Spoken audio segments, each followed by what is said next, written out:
Hello fellow punters, welcome to the weekly Bookie Basher show with yours truly Mickey D, and presently I'll be joined by our good friend the Stig, where we will look at day 2 on our second time round to see has anything changed in his views from when we done it 4 weeks ago. In the meantime, we've had the Dublin Racing Festival and several trials over in England.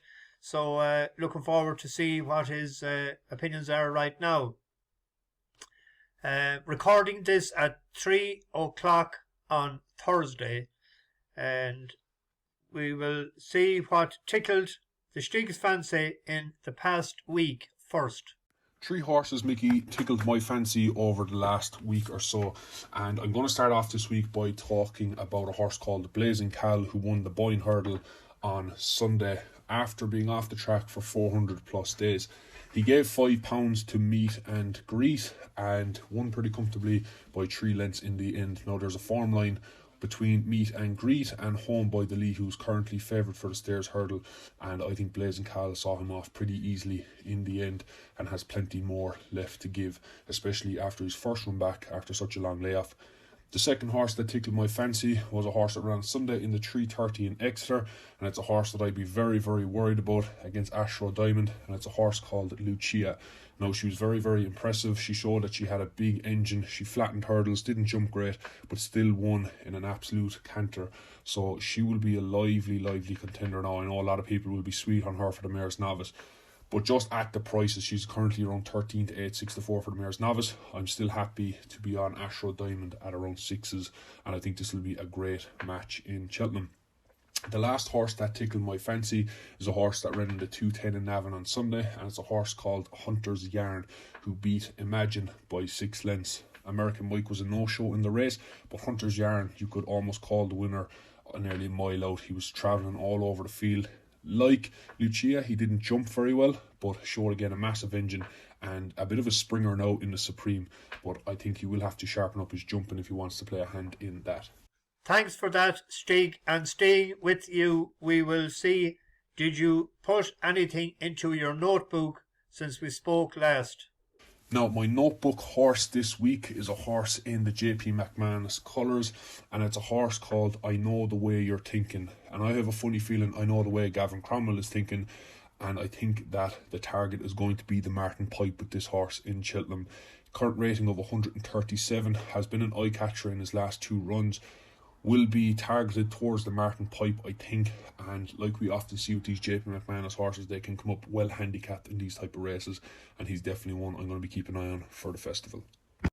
Good man, great stuff. And we will I have nothing for my notebook this week. I couldn't find where I wrote down something, so we will kick straight into day 2 of the Cheltenham Festival for 2023. The Ballymore Novices Hurl, 2 miles 5 furlongs for novices.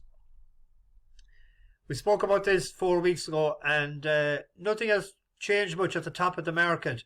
Hermes Allen is still the favourite there, and his form again was boosted. The shallow form was boosted when the winner of the 225, whatever you wear, wasn't it?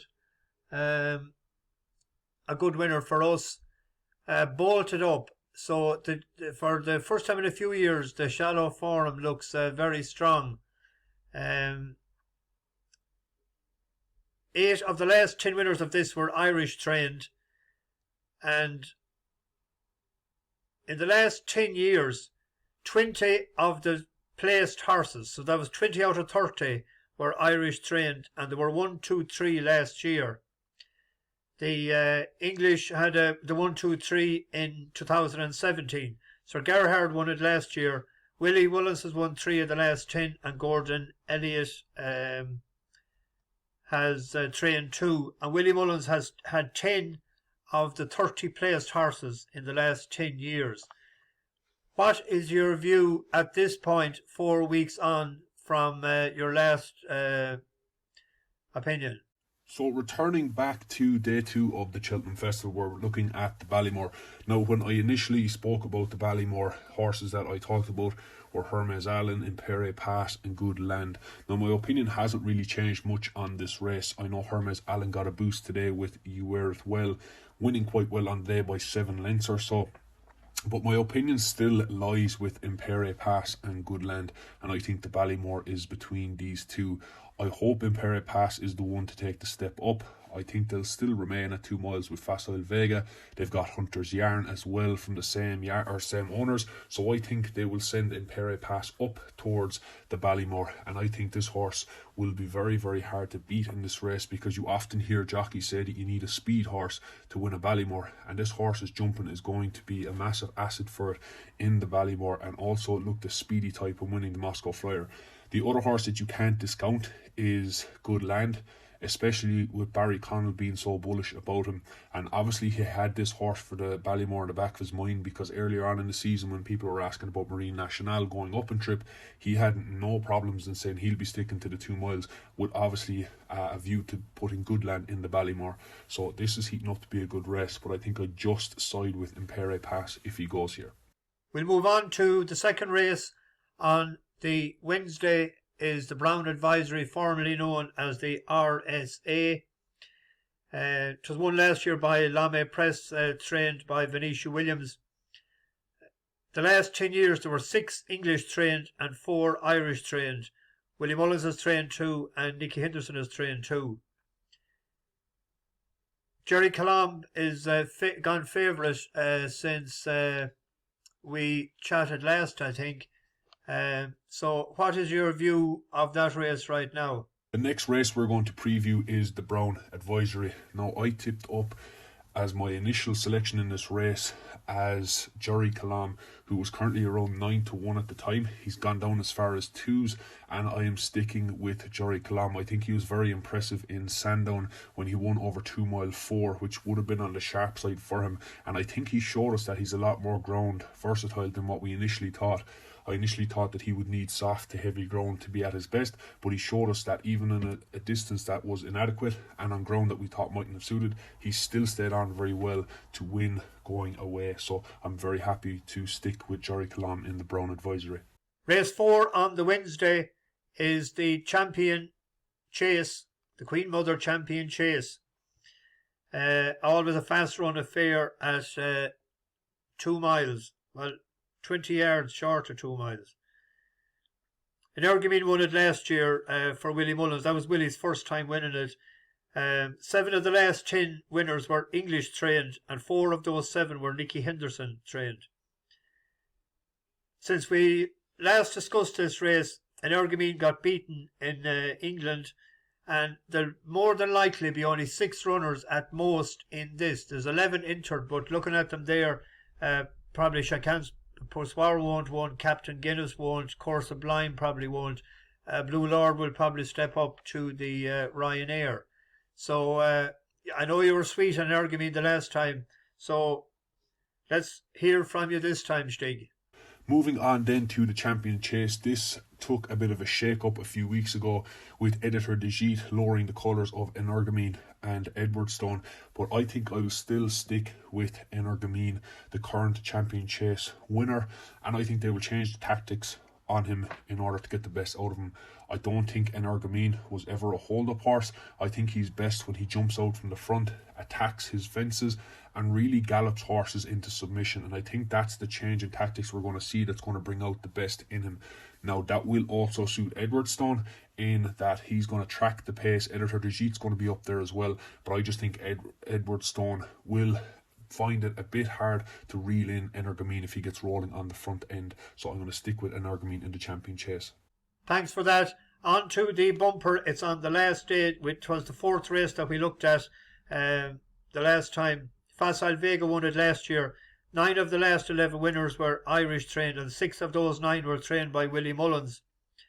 And 8 second place finishers were Ireland, so Ireland had won 8 times in the last 10 years.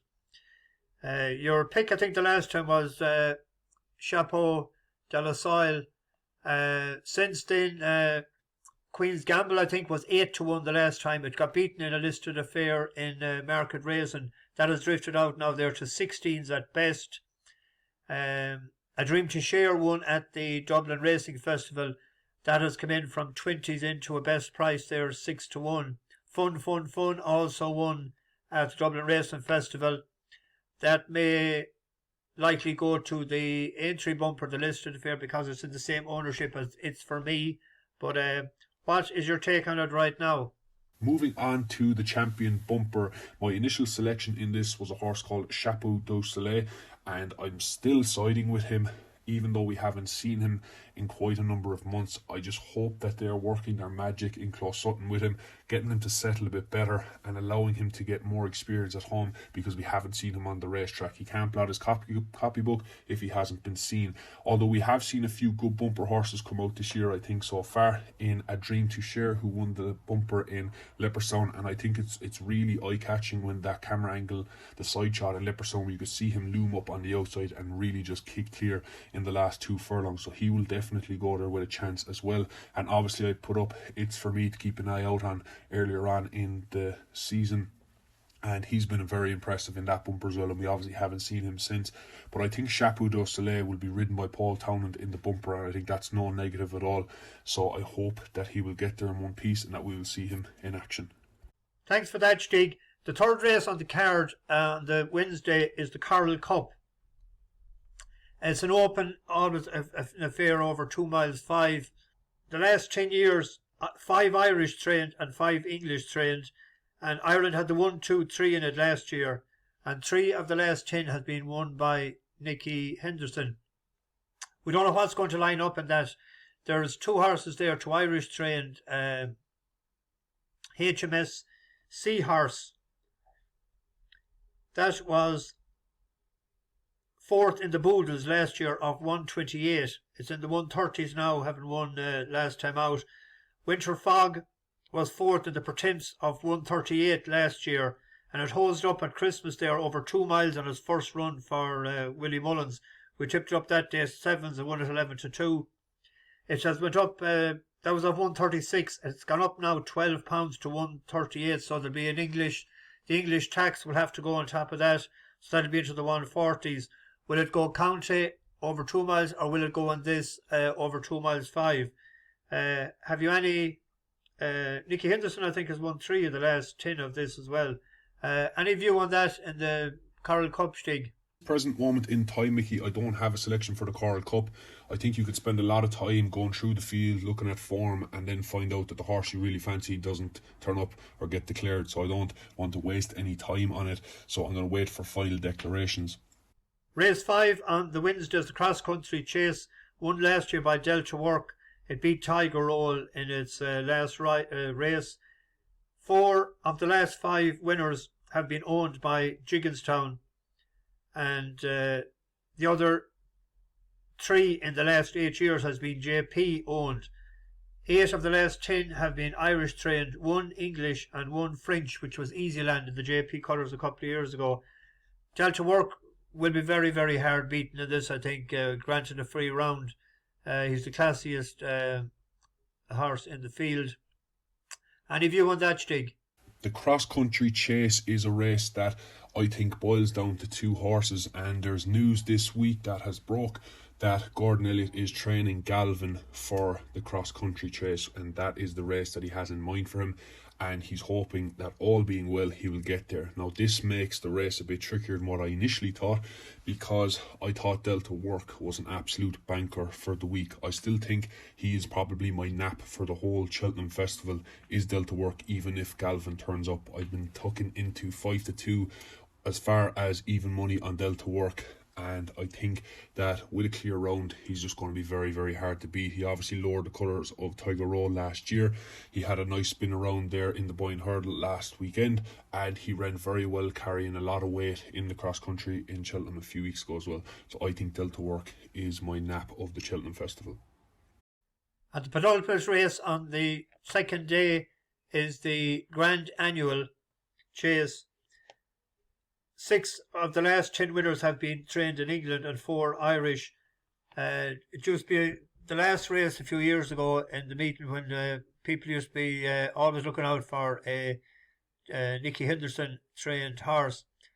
I see Final Orders is the favourite there.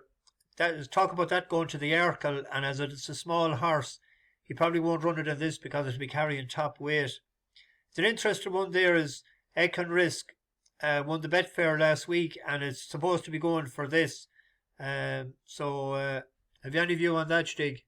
Moving on then to have a look at the Grand Annual, kind of like the Coral Cup. We don't really know what's going to turn up here, who's going to be declared, but a horse that I'm definitely going to keep an eye on is a horse called So Scottish for Emmett Mullins. He ran against Boot Hill a few months back, and he was only a length and a half down on him, and I think he was kind of closing all the way to the line. He didn't jump particularly well that day.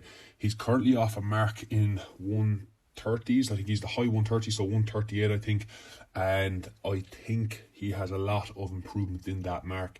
Boot Hill is currently rated 150 as of now, so that gives him £12 on Boot Hill. Now I know he's going to get a few pounds from the handicapper in the UK, but we haven't seen him since, and I think Emmett Mullins will be plotting him towards the Grand Annual. Finally, this week we will ask the Stig for his nap, his next best, and his each way selection, or as he just call it, his next best for this week.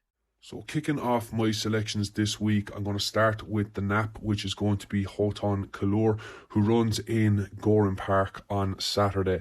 Now this horse cruised into contention last time and looked to be all but the winner, only for it to fall at the last and left the race to Fakir Duderie. He's a much lesser company tomorrow, and I think if he wins here, he could be supplemented for something like the Ryanair, and he'd have a good chance on that now that Ahoy is gone. My next best is a horse that runs in the bumper on Sunday in Punchestown, and it's a horse called Irish Panther. Now this horse looked to be the winner coming inside the final furlong or two in his previous start, when Facta Foyle found his feet and really rallied to stay on late to pip him on the line. And I think this horse could be a very decent animal. It might be a selection that you'll have to be on when the prices go up, and hopefully we can get a good price on Irish Panther. My next best runs in the 1452 in Gowran Park on Saturday, a handicap hurdle, and it's a horse called Slane Hill for Barry Connell, and Michael O'Sullivan takes 5 off. This horse ran a nice race last time, finishing third on heavy ground. I think a nicer ground will suit him. Mikey Sullivan takes off 5. Barry Connell is very, very good in these handicap hurdles, and I hope that he will be in each way price. Thanks, Stig, and the best of luck with those for the weekend. I will either do a separate video with selections for tomorrow. It's very moderate, the cards on tomorrow, or else I will add it in the description for this. And for this week, that wraps it up. So that's day 2 over, and this time next week we'll be looking at day 3. This week's 2 people that I've picked, passengers on the bus, are Dermot O'Brien from Limerick. I met him when I was on the road trip, and DJ Kelly, he put me up for nothing for a couple of nights. So they're the 2 punchers this week for the bets. Over and out, bash the bookies.